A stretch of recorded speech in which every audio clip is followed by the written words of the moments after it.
دنیا میں کتنی عظیم جنگیں ہوئی ہیں، کتنے حادثات ہوئے ہیں، کروڑوں نہیں، اس 25-30 ہزار سال کے عرصے میں جو جناب آدم علیہ السلام سے شروع ہوتا ہے، اندازہ ہے کتنا عرصہ ہے، کوئی دعوے سے نہیں کہہ سکتا، اربوں انسان مرے ہیں جنگوں میں۔ جب سے دنیا بنی ہے تو تلخی کی ایک حد ہونی چاہیے۔ جناب علی کرم اللہ وجہ فرماتے تھے کسی سے دوستی کرو تو اس امکان کو ملحوظ رکھو کہ کسی دن ناراضی بھی ہو سکتی ہے، اور دشمنی کرو تو یہ بھی ملحوظ رکھو کسی دن تعلق بھی ہو سکتا ہے، بہتر بھی ہو سکتا ہے۔ اتنی تلخی کہ یہ لفظ باپ کو ان معنوں میں استعمال کرنا یہ گالی ہے، ٹھیک ہے۔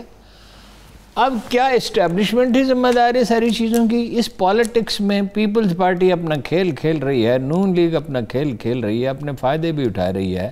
3 دفعہ آپ اس ملک کے وزیر اعظم بنے ہیں، اور آپ کی تو بگننگ ہی اسٹیبلشمنٹ کی گود سے ہوئی تھی نا۔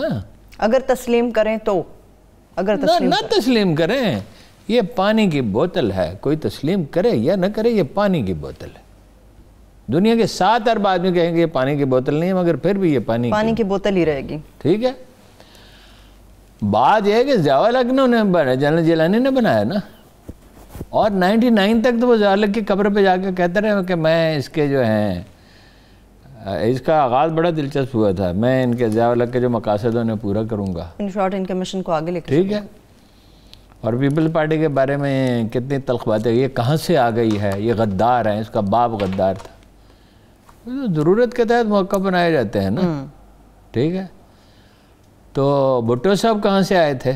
اگرچہ بھٹو کی جو پارٹی ہے جب وہ بن گئی تو وہ اینٹی اسٹیبلشمنٹ تھی، مگر یحییٰ خان سے ان کے مراسم تھے، انہوں نے نہیں بننے اجلاس ہونے نہیں دیا تھا نا۔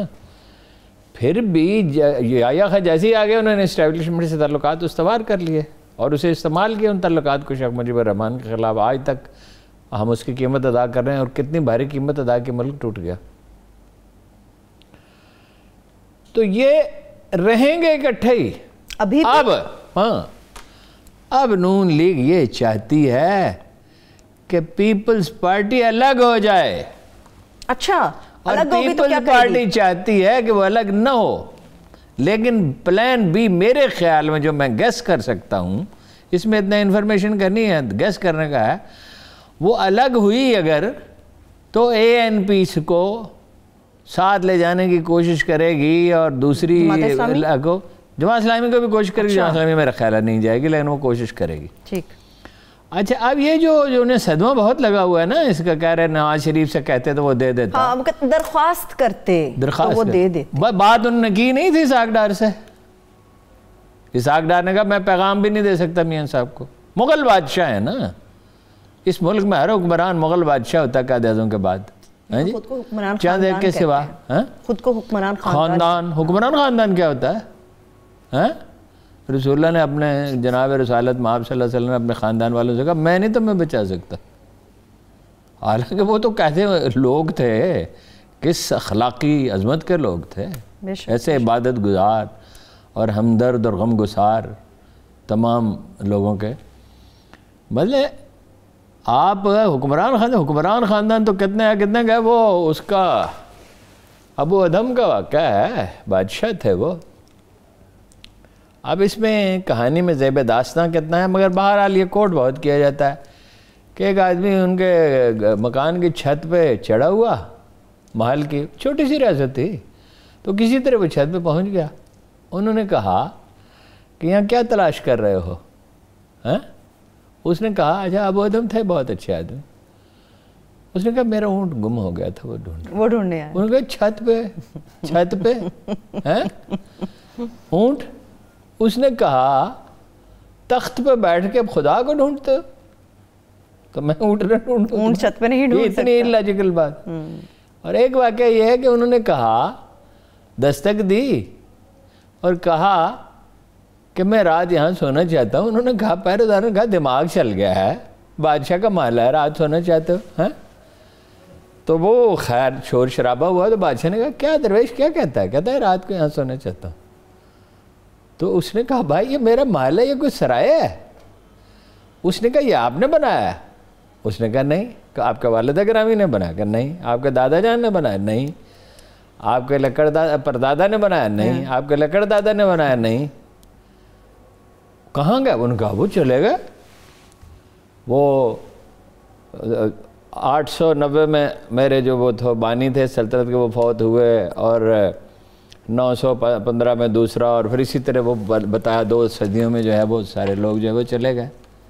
اس نے کہا عجیب جگہ ہے، یہ محل تو نہیں ہے، یہ تو سرائے ہے، ایک آتا ہے ایک جاتا ہے ایک آتا ہے. بالکل. حکمران خاندان کون ہوتا ہے؟ ہارون صاحب بالکل سے بات ہے. چاہتے یہ اچھا پیپلز پارٹی پھر یہ نہیں کرے گی. اگر وہ چلے گئے پھر وہ نیب کو ساتھ لے جانے کی کوشش کر گئے، ان سے ان کے دیرینہ مراسم ہے.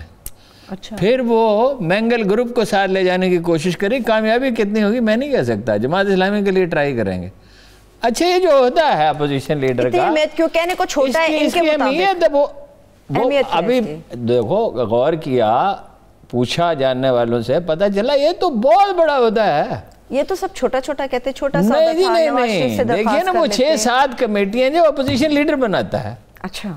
اب خزانہ کی کمیٹی ہے مثلاً، فرض کیجئے پیٹرولیم کی کمیٹی ہے، اس میں وزیر پیش ہوتے ہیں. اس میں وہ نہ صرف ایجنڈے پہ اثر انداز ہوتا ہے، افسر آگے پیچھے پھرتے ہیں. پھر یہ ANP سے جماعت اسلامی سے انہوں نے کیا کہا ہوگا جو انہوں نے یہ سادہ سی بات ہے. وہ ایک کمیٹی آپ کو دے دیں گے، کمیٹی کا چیئرمین، پھر چیئرمین کی مراعات، پھر اس کا رسوخ، پھر کام کاج.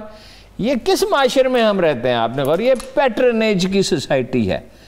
اس میں ہر ایک کو سرپرست چاہیے، ہر ایک کو طاقت چاہیے. نہیں ہے تو آپ کی سنتا کون ہے؟ تو آج ایک صاحب مجھ سے پوچھ رہے تھے کہ جماعت اسلامی کو اس نے کیا لالچ دیا ہے. میں نے کہا مجھے نہیں، کیا اسٹیبلشمنٹ پہ کہنے کیا؟ میں نے کہا نہیں، جماعت اسلامی کے اسٹیبلشمنٹ سے تو ایسے مراسم نہیں، ان کا کہنے پہ جائے. کیوں کیا؟ میں نے کہا مجھے پتہ نہیں.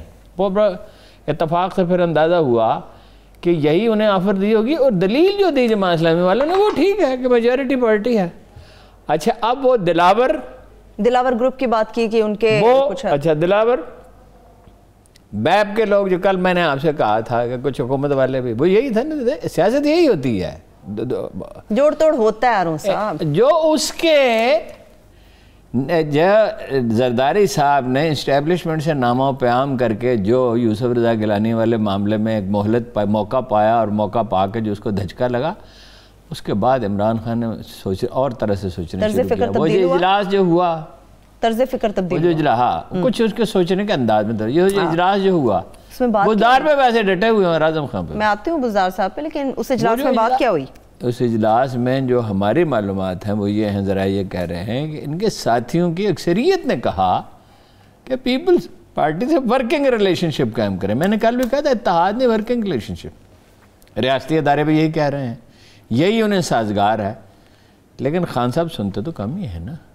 ہاں جی، مولانا امین حسن اصلاحی مرحوم آپ کے ذہن میں ہے کہ ایک بہت بڑے اسکالر تھے. ہاں جی، قرآن کی تفسیر میں ان کا مقام بہت بلند سمجھا جاتا ہے، اور بڑے فقیر درویش منش آدمی تھے.